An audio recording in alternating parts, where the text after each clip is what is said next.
to Supercool, the show about extraordinary climate solutions that cut carbon and improve modern life. Each week on Supercool, we go behind the headlines to pinpoint the stories and data accelerating the low-carbon economy in towns and cities across the U.S. and around the globe. I'm your host, Josh Dorfman. If you're enjoying the show, please tap the follow button on top of your screen to make sure you get all the episodes. Those of you who are marketers or who follow the electric vehicle industry or just track what's trending on social media may have seen an advertisement from Jaguar this past week that has been a head-scratcher for many. Perhaps the best way to describe it is to quote my friend and branding expert Chuck Heckman, who said on LinkedIn, quote, "It's some strange amalgamation of a Gen Z Dieter from Sprockets kind of thing." In other words, it was a confusing ad, and very out of character for a brand that conjures images of Brits in tweed in the countryside living well-to-do lives. Jaguar's history and heritage has been one of its greatest strengths as a luxury brand. This neon glow commercial featuring cosmic androgynous humans was a clear departure from that past. And it positively blew up social media. People were outraged, almost personally indignant that Jaguar would do such a thing. One comment on YouTube went so far as to say, quote, "Jaguar's new pronouns are was, were," which aren't pronouns, but you get the point. In contrast, Volvo also released a notable EV ad last week. It was a finely crafted 3-minute, 25-second commercial that told a story of a couple that just learned they're having a baby. It rushed cinematically through shots foreshadowing their soon-to-be daughter's life, tugged on all the emotional heartstrings, and played on, in a rather unexpected way, what their cars are most famous for. Any guesses what that might be? If you guessed meatballs, you're thinking of IKEA. Volvo leaned into its reputation for building the safest cars on the road. And the marketers approved, calling it exceptional branding, absolutely hitting the mark. Here's what I think. Jaguar appears to be taking a huge risk with its rebranding. Trying to separate from everything your brand has stood for a very long time seems like an unforced error. Actually, it seems desperate. But Jaguar is desperate. In the third quarter of this year, Jaguar's share of the U.S. EV market was 0.2%. That's obviously awful. So Jaguar could keep leaning into its heritage, which I suppose would appease the online marketing community, which doesn't actually buy its cars, or it could try something else. I'll take a wait and see before passing judgment. Now, from 2025 on, Jaguar said it's going full EV luxury brand. If nothing else, I'm now very curious what that will look like. They've got my attention. Back to Volvo. Volvo nailed its ad. It was emotional. It was about protection and family. It was about themes bigger than its cars, but that its cars also culturally participated. It did everything a marketing professional or branding agency would hope for. But you know what? I think it's forgettable. Like, I'm not going to think about it a month from now, and it doesn't make me more likely to buy a Volvo EV. I already knew Volvos were safe. It actually doesn't give me any new information or give me another reason to care about the brand beyond something I already know. My point is, now does not seem to be the time to be playing it safe when it comes to marketing climate solutions. Plus, on top of that, there's one knock against nearly all climate branding and communications, and that is, just because climate change is deadly serious, it doesn't mean we have to communicate about it deadly seriously. Tesla has 48% EV market share in America. 48%. Know what its cars have? A setting called fart noise that makes a fart sound every time you click the turn signal. Now, as my 14-year-old son says when we watch NFL football games together, and I critique the play of his favorite players, "You think you could do any better, Dad?" In the case of these EV marketing commercials, I'll give it a go. Here's my Volvo electric vehicle commercial. I'd start with a suburban house, well-maintained lawn, a couple of trees, a sparkling vintage sports car sits in the driveway. Cut to a teenage boy approaching his dad at the kitchen table who's reading on a laptop. The boy, "Dad, can I take the car? My friends and I want to grab a pizza." Dad, "Sure. Here's the keys to the Volvo." Cut to a Volvo EV, also in the driveway, which we now see sits next to the sports car. Cut back to the boy. He rolls his eyes in resignation and grabs the key. Next shot. The boy and 3 of his friends are in the Volvo, looking mopey, while waiting at a red traffic light. And now we start to hear light, bubbly pop music. Faint at first, but steadily getting louder. All of a sudden, a convertible pulls up alongside the Volvo. In it are 4 cute, college-age girls, probably a couple of years older than the boys. The one driving lowers her shades and motions for the boy in their passenger seat to lower the window. He lowers it. "Sweet ride," she says, and looks him over. The light turns green, the girls wave, and are gone. The boys turn to one another, and slowly their grimaces turn to grins. Suddenly, there's a rap on the driver's side window. The boys turn and see a well-put-together, older, gray-haired woman wielding a cane. She motions for them to go. The light is green. The boys, now in a much lighter mood, mouth sorry and smile and wave at her. As they pull away in the Volvo, we cut to the woman, who is also now smiling. They made her day. Cut to voiceover. The new Volvo EV. Make the future smile. All right, well, that's my take. Shoot me a note at josh@getsuper.cool to let me know what you think. And don't worry, I can take the critique. On today's show, we're talking about marketing, not for car companies, but for climate tech companies. For companies that are trying to break through and reach potential buyers with their world-changing, carbon-cutting solutions. They might be startups with software that help businesses cut costs and carbon and run more efficiently. Or they might be carbon-negative building materials, like Planted, the company I co-founded and ran as CEO before starting Supercool. These kinds of companies have a tough task. They're typically undercapitalized and under-resourced because they're startups. And so their greatest threat is time. They need to get traction, start selling to customers, or raise capital before they run out of money. Time is not on their side. So the task of their marketing communication strategy is to quickly raise awareness that they exist, educate the market about their product or service, establish credibility in their solution and in the overall company, so that the businesses or governments they're selling to have confidence that the product will work and that the startup will be around in 5 or 10 years to provide maintenance and upgrades. Essentially, they need to generate trust that as a new entrant, a new player with a new solution, that if truly intended to change the world, will disrupt the status quo, and that the switching cost for the target customers is worth it. If that sounds hard, it is hard. It can also be fun, because these kinds of climate tech startups have an ace up their sleeve that often their competitors don't have. And that's an inspiring mission and vision to positively change the world. If told well, communicated effectively, that can help pierce through the inertia, protocols, and the entrenched way of doing things that underpin how big corporations operate. Creatively and effectively communicating the mission and vision, combined with all the other things, is how climate tech startups compete. Not all do it. Many don't prioritize it, but those that do tend to win, or at least greatly increase the odds. My guest today to talk about this is Adam Malik, co-founder of Blockspring, a marketing agency serving the built environment industry with many climate tech startups as clients. Adam started Blockspring in 2020 after a career in the marketing and advertising industry with a focus on business development. Though colleagues advised him against starting his firm and trying to make headway in industries known for being slow to change, Adam saw an opportunity. He also saw that concerns about climate would increasingly compel large companies to look for solutions. He was going to help those young companies with solutions get noticed and grow. Blockspring helps its clients play bigger and stand out.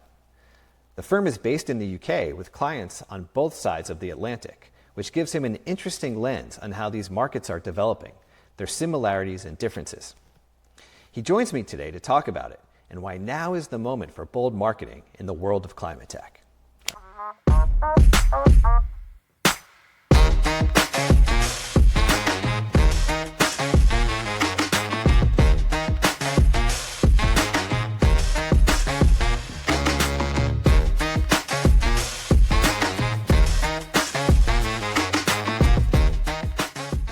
Welcome to Supercool.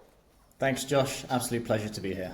So it was really awesome to connect with you over the last few months as you discovered what we were doing. We discovered what you were doing with Blockspring, the work you're doing in the built environment, building your marketing agency. I think the place to start is just to go back a few years, 2020, when you decide to launch this new venture, this new agency. you're clearly seeing something, a trend or something that's happening in the world that you're keying into and saying, this is a good idea.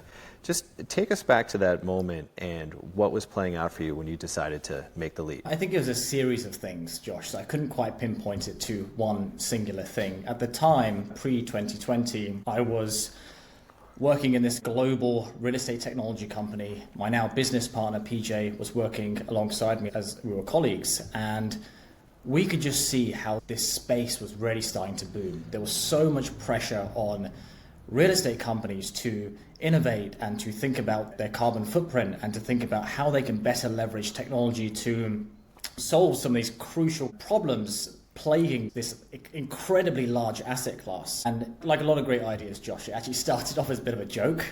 And we thought over a pizza, wouldn't it be great to start an agency that kind of zoomed in on this booming sector? And then what happened was at the time, I was doing a lot of speaking engagements. I would go to conferences, I'd speak, I'd do panels, and we started to see this pattern emerge, which was after those speaking engagements, I would have other startups come and talk to me. They would often seek advice, and they'd seek advice around marketing problems. And by the sixth or seventh time this had happened, we thought maybe now is the opportunity that we latch onto this and start this as a business. And that joke turned into a business plan. That business plan turned into us actually going out and talking to some people in the industry. And the thing that I still find amusing today, Josh, is when we talk to people in the industry and said, hey, we're thinking of starting this agency, hyper-focused on this space, they all said the same thing, which was, do not start this agency. And so we ignored all of that advice, decided to start in April 2020, so just before we went into that first lockdown here in the UK. And yeah, we haven't looked back. Okay, so why? Why that caution from folks within maybe the overall marketing, advertising agency in general? Don't specialize, don't go into the built environment. You're making a mistake. Why? What's the mistake? Yeah, I think it was probably a couple of things, Josh. I think one is because this is a very slow-moving industry, and so decisions are often taking, and that hasn't changed, by the way. 4 or 5 years later, that's still a problem affecting many of our clients. So decision-making is very slow. The appetite for change has historically also been somewhat slow to adopt new technologies. So I think that caution came from quite a good place. Perhaps they liked us, didn't want to see us fail. But there was just something which was telling us this is going to be a continually booming space and we need to latch onto this. So looking back now, thinking about the people that gave that advice, I am sure it came from a good place. I'm sure it came from a place of, hey, we want to see you guys do well and not fail at this. But thankfully, we're still alive and kicking. Got it. Understood. And so now when they're passing you their resumes, you're like, well. Yeah, exactly. It's kind of an I told you so moment, but, non-verbal. It's always interesting to me when I meet people building businesses or executives who have had careers where they've built up these incredible skill sets, and then they start looking at where's the world going, and they come to climate, seeing this challenge, and realize that this is something that they want to be part of, take their skill sets and play a role. What can they do? How can they add value? How can they be part of this trend?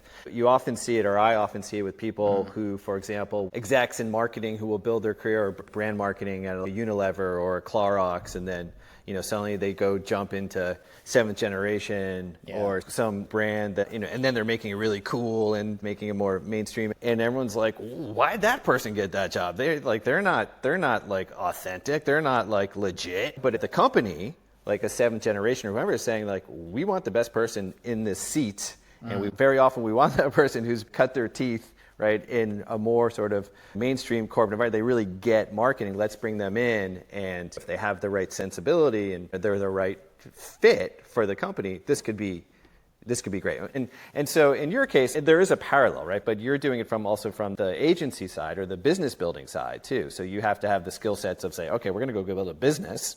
Now it's around clients, right? And we're going to scale up as this trend is taking hold in the built environment, and more folks are thinking about climate, whether they're pure plays or whether they're companies that are realizing they have to figure out carbon reduction. But you're stepping into this from that background. So how do you build your credibility or the agency's credibility to go have this conversation with brands that are, almost pure plays in some sense. Like, hey, we exist to make the world more sustainable.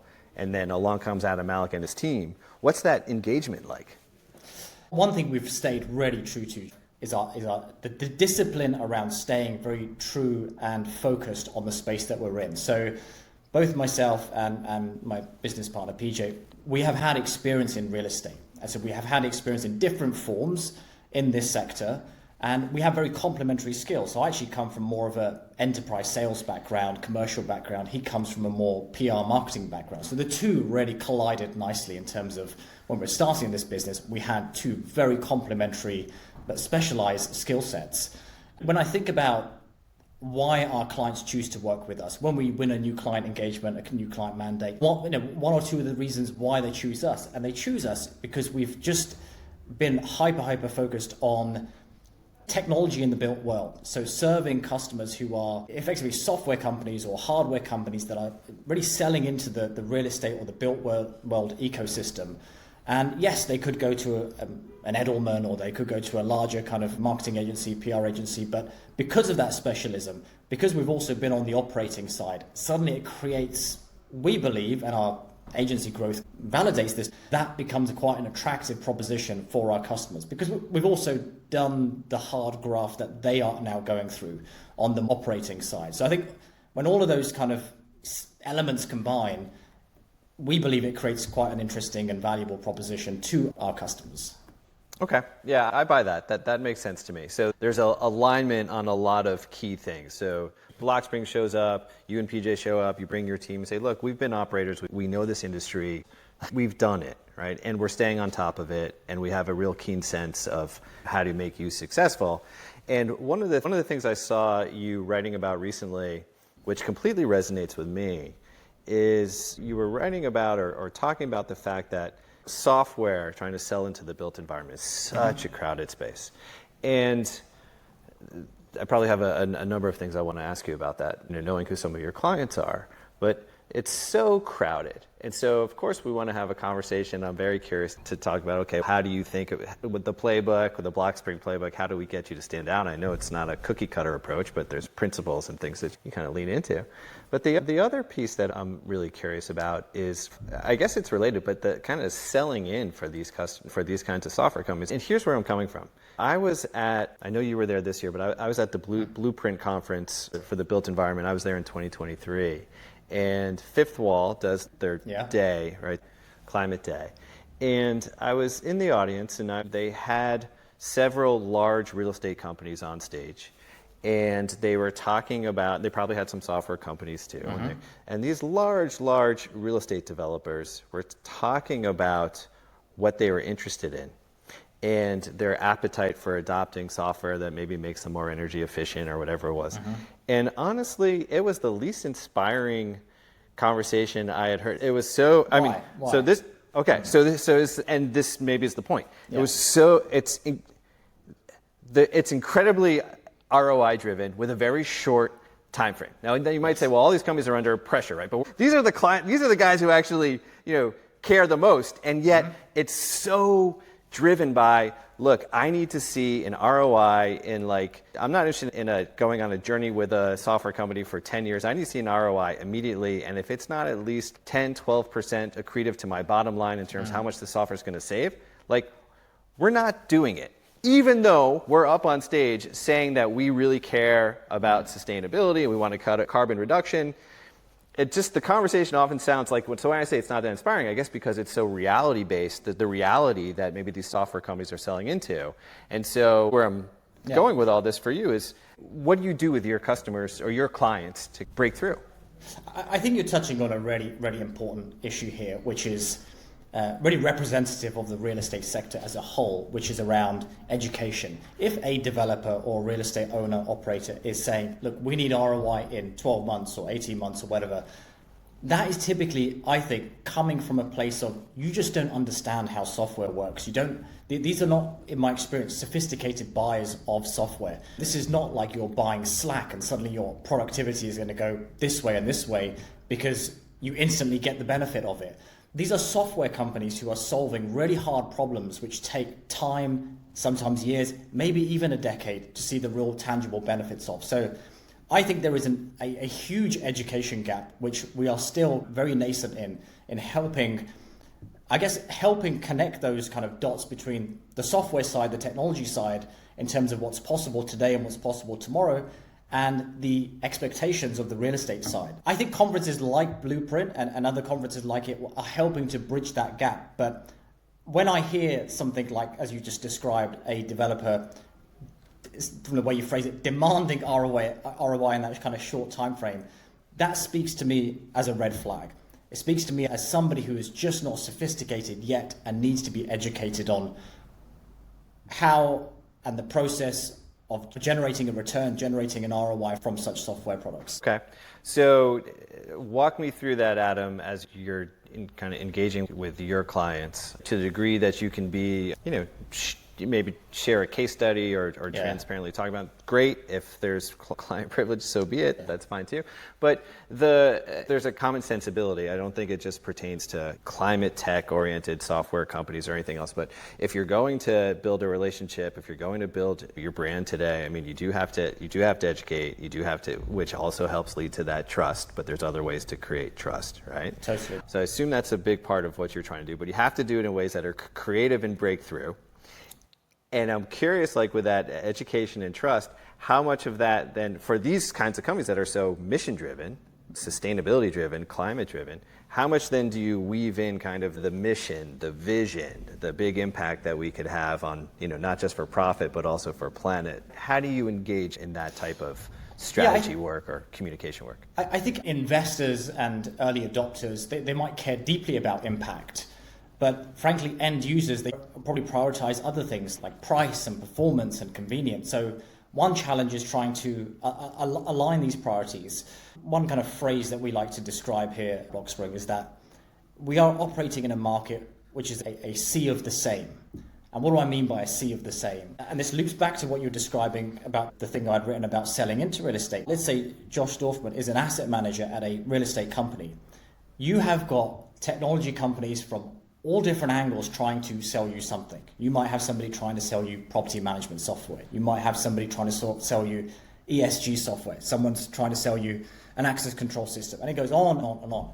Now, the challenge is moving away from that sea of same into something which resonates. You do that by being bold. This is not the time to be the same and be ordinary. And I think that's what keeps us so motivated in the work that we do, is that we get to work with companies and brands who are daring to be different. One of the most interesting, along these lines, brands that I've seen in terms of being bold, even just how they think about contrarian, breaking through, and I've studied a lot, is this brand, I don't know if you know Oatly oat milk. I knew you were going to say Oatly, yeah. Did you really? Yeah, I did, okay. I did. Okay. Because whenever somebody starts that sentence, bold, something in this arena, it's often Patagonia or it's Oatly. So okay, yeah, all right, fair. And so I saw a presentation. I was watching a presentation of the woman who's the head of their brand. I forget her exact title. And she just had this slide, and she's like, okay, here is our kind of XY axis or axis of good and evil brands. This is, again, their language. And there's like boring and bold brands, right? And so like that's it. And so we just want to be in the upper right-hand corner, which is like good and bold. We don't want to be evil and boring, right? And when you look at what Oatly does and the fact they sell oat milk, and at least last count, they were valued at $6 billion, and that's purely, so much of that is brand equity, right? Yeah. They've built their own almost like Starbucks ecosystem of language and visuals, and you go on their website and you're just immediately brought into the Oatly world. Well, that's bold, right? That's saying something different to break through on a shelf, right? So a different industry, a different category.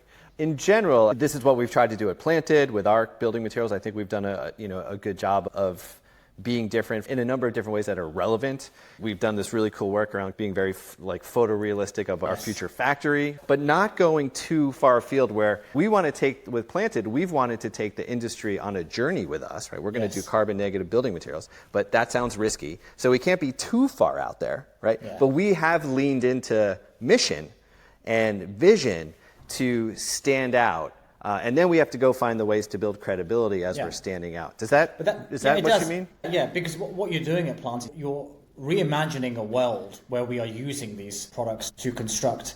And you set that out from the beginning. As we've been chatting, one company which immediately came to mind was a company called Climeworks, who do carbon capture. And carbon capture is a deeply scientific and technical kind of field. But what they have done is they have made it very accessible, very easy to understand, and frankly then very easy to get behind and support. That's just one example. And then I think the reference I made earlier, I said either you're going to talk about Oatly or Patagonia. And what Patagonia have done, I think, is relatable to our space, because they have just been so masterful with their storytelling, and they have continuously tied that in with their mission and their product inextricably. So I think those are two examples that are, somewhat in this arena that we can look at for inspiration, and we sometimes use those as examples when we're trying to advise our clients, but also give them a sense of what's possible. And that's what this is about. It's almost sharing a vision of, okay, you're doing samey stuff today, you're doing vanilla stuff today, but if you push the boat out and you did something a little bit different, here's what a North Star might look like. So when you're evaluating the industry, you're showing up at conferences, whether I know you're at CRETEC in New York City recently, we've talked about Blueprint, you're having these initial client engagements. One, do climate tech companies, whether they're startups or more mature, do they know that they have dissonance from where they want their brand to be versus where it actually sits? And is it uncomfortable for them and they're saying, can you help us? Or are you showing up and saying, hey, you guys are kind of missing the boat here. We could really help you if you do. Like, what's happening today? Yeah, that's a great question. I would say it's a combination of both, Josh. I would say when we're going to conferences, and where CRETEC being a good example, we had maybe 25, 30 meetings there. A lot of those, the conversation is us almost trying to be a doctor. So how are you finding things right now? And when you get into the conversation, again, like, similar patterns are starting to emerge. I use that example again around, if you're an asset manager at a real estate company, you've got salespeople from every angle trying to get in front of you and tell you something. So people are finding it challenging to stand out and get heard. People are finding it challenging to cut through the noise. People are finding it challenging to get in front of the right people, the right buyers, the right customers. And so when we hear those things, we do what as a doctor does. We say, tell us more. What have you tried? Like, how are you finding that? Did it work? Did it not work? And we almost let them diagnose their own problem. And often that problem is they have a really hard time building awareness for their brand. They have a really hard time generating demand from the right kinds of customers. They have a really hard time creating content which people actually engage with and read and consume. And so that just happens to be three strengths of Blockspring. And so then the conversation tends to then lead quite naturally to, how can you help? Which is my favorite question to be asked.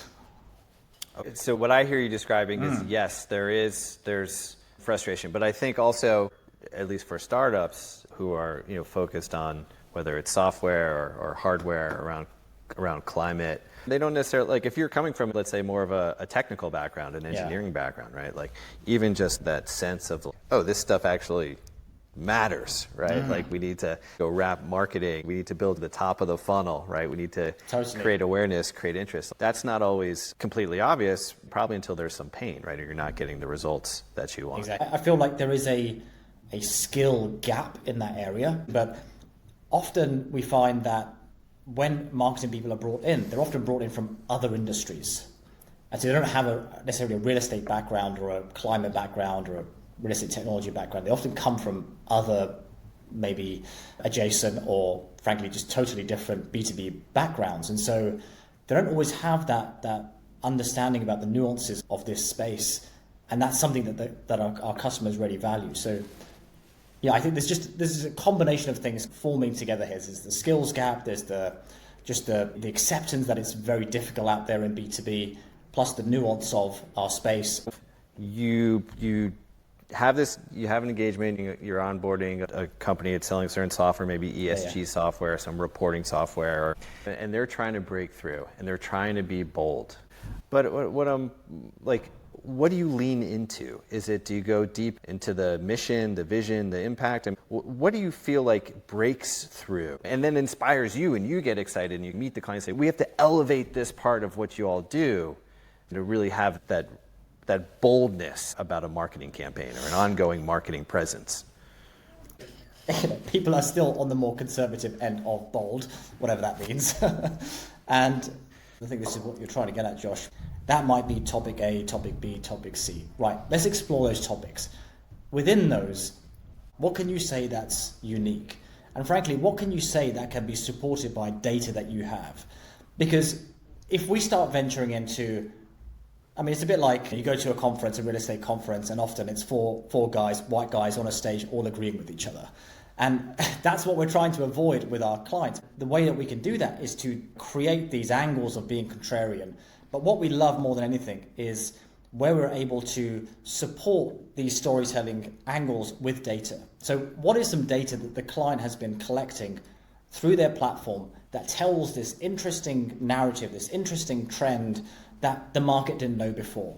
And so perhaps that's something around how our office is being used or the environmental impact of offices that we didn't know before. So we're always looking for these interesting, unique hooks that we can build around what the client's doing, or data the client has, and what the client is prepared to say that's just that little bit different. Processing that through some of my recent experience, so I'll think about Planted again. When we were going out for our Series A funding rounds, the client is the investor. And we were talking with one of our early investors. We were going through our deck, and he was saying, "Yeah, it's good, but what's the hook? Why should what do you know, or what do you see?" Right? And it really shifted not just the narrative for that fundraise, but also a lot of our marketing materials post when we actually worked it out with him. And he's like, "Because what I see for you guys with Planted is that," this was almost verbatim what he said. He was like, "What I see is that most people believe that to solve climate change, we have to sacrifice. We have to pull back, reduce our quality of living, right? Rein in. But with Planted, your materials enable a world that's abundant. You can build more. The more you build, the more you're locking away carbon with your materials and walls, right?" And that is interesting, right? Because it's interesting. It's not fascinating, but it's contrarian, right? And so when we would say that to people, I'd kind of see the reaction if we were in a room. You'd see their eyes look up to the right or the left, wherever it is when you're like thinking about something. They'd be like, okay. Like, it was a hook to engage with us. Spark a curiosity with that, as you say. It was interesting, but maybe not fascinating. But it was enough to spark someone to stop and think, and then, okay, do I want to know more? Yes, I do want to know more. As you're canvassing the industry today, you're based in the UK. You have clients over on that side of the Atlantic. You have clients here in the States. You're building this practice on a couple different continents. What's different and what's the same about how these industries are evolving in Europe versus the US? I think there's some things that are the same. I think some things that are the same is it's difficult out there, whether in Europe or you're in the US. That's the same. Okay, if I could just start on that point. That hasn't changed. I think some of the differences we see, you just touched on there, we actually see a tendency to be more bold from our US customers than we do from particularly our kind of UK and European customers. I think that's potentially a cultural thing. In Europe, for example, we are seeing more regulation, stricter energy standards, green building certifications. It's a market which is rewarding compliance and ESG integration. So I think there's some differences on that side, which then unlocks great opportunities for some players in those spaces.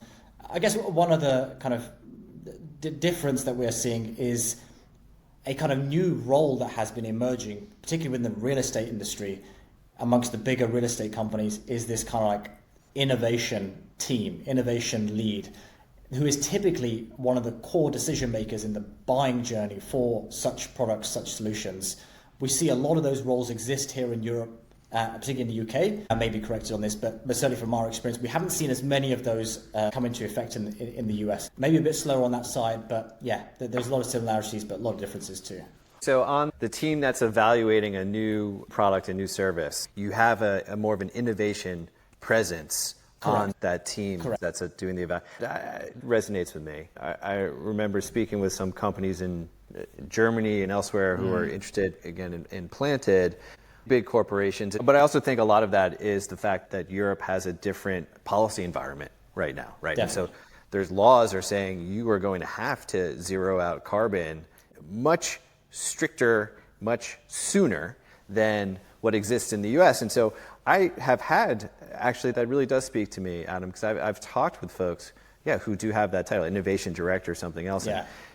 And they're telling me what they want to do, right? They're like, we have these solvents, and we have to make these solvents that go on top of these materials. We have to make them carbon negative by 20 something coming soon. And I'm just thinking like, good luck with that. I don't see how you're possibly going to solve that, just knowing the state of materials. But it is a different buyer. And that's actually, I think, really exciting, because if you have that innovation person who's empowered to be on that team, that's actually an opening for younger companies, right? Because they're almost the conduit between the technology landscape and their kind of internal stakeholders, because they are often tasked with understanding we have these 20 problems that exist in our corporation.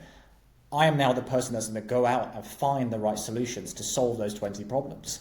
And it also becomes somewhat of a kind of starting point for companies trying to win business from such and such corporations. From my lens, I say, okay, I think there's a link to climate and the types of innovation that need to be adopted on a different time scale, faster in Europe. What I've seen in the States, and I have been in those meetings, I did a stint at Amazon years ago where I was running an e-commerce business for them, and so we did have software company after software company coming in. So for Blockspring, you're 4 years in, your enthusiasm, your excitement, the way you're positioned, the way you're growing the company, it's clear in Blockspring's digital presence, just how the momentum that you have. What's your vision for your company? Where do you want to take Blockspring the next few years? When we set out, we always knew that we would have as a foundation our agency business, which is very much the formation of Blockspring today, which is much of what we've discussed.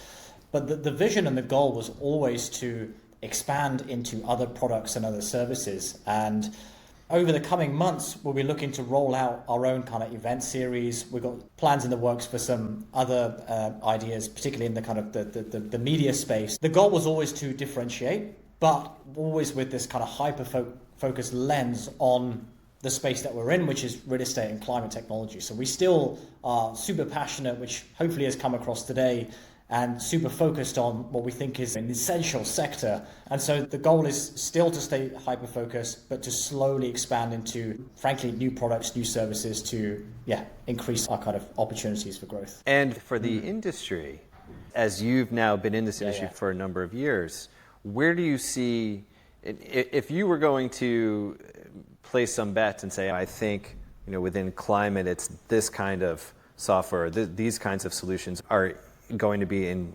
increasing demand. What do you see? I think there's probably a couple of things.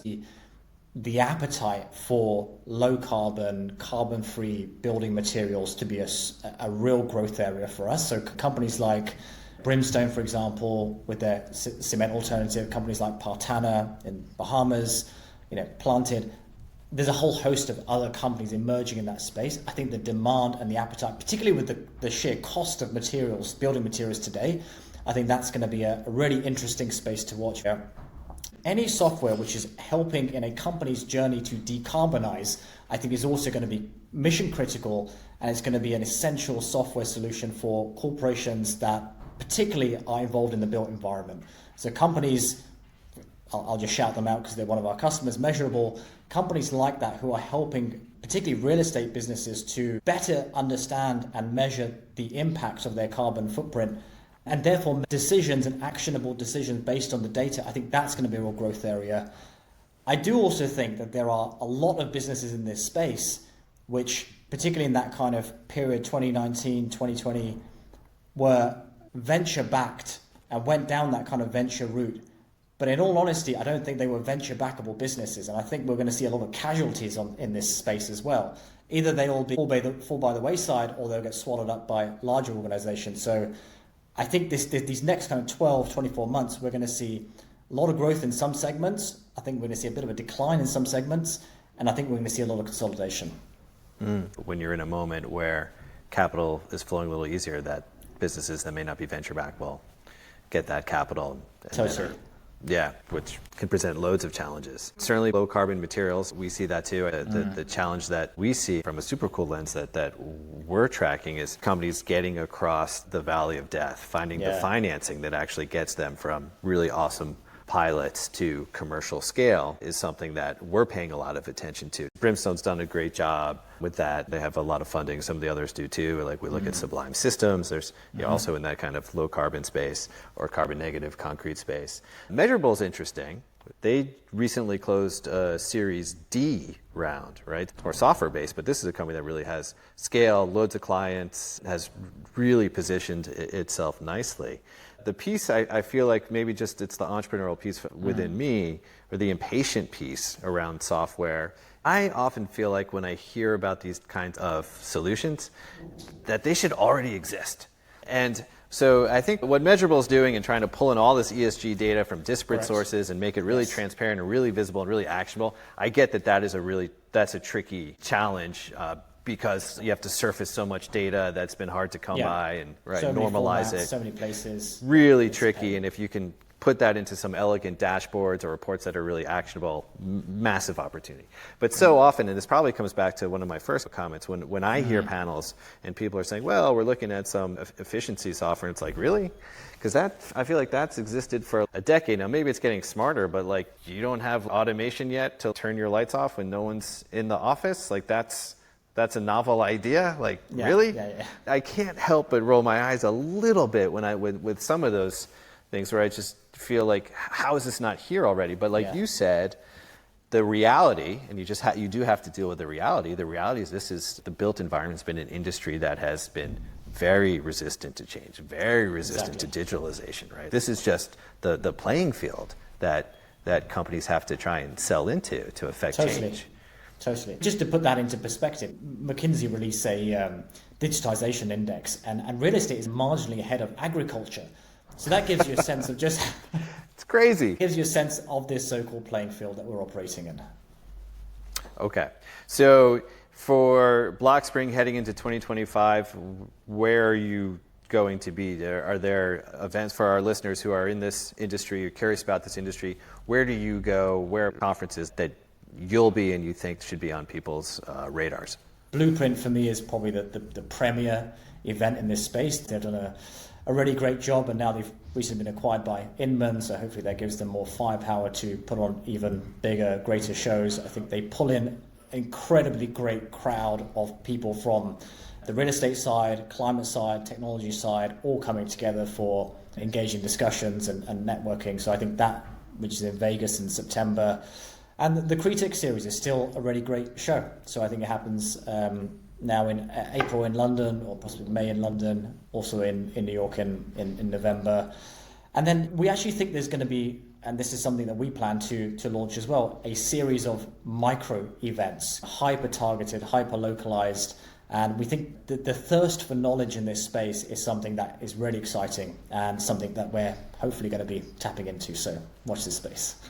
Fantastic. Well, Adam, thank you so much for joining us today. Pleasure. Really terrific Thanks, to talk Josh. to you. Likewise. Thanks a lot.